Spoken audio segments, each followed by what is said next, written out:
Ira, thank god তুমি চলে আসছো। Crazy scenario here. এত কিছু থাকতে they're after us. And who are these they? Ira, মারুফ, সবগুলো সেগমেন্টের মধ্যে তোমাদের আইটেমের বাজেট সবচেয়ে বেশি কেন? ম্যাম, ফ্যাশন শোর বাজেট কমানো পসিবল না। It's all about aesthetic. Ma'am, আমার বাজেট কমালে তো খাবার কম পড়বে, খালি পেটে খুব অ্যাস্থেটিক্স হবে। এটা কি ফুড কার্নিভাল? খাবার পিছনে এত বাজেট? মেনুটা দেখি।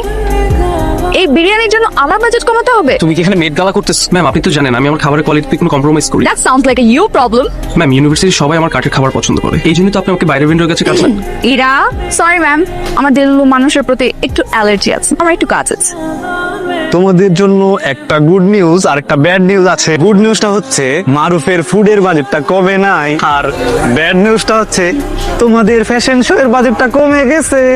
এই বাজেটে তোমরা মিট গালা না করতে পারলেও একটা ভুঙ্গা ভুঙ্গা ফ্যাশন শো ঠিকই করতে পারবা। আসল ব্যাড নিউজ কি, এবার ওর টিকিটের কবে?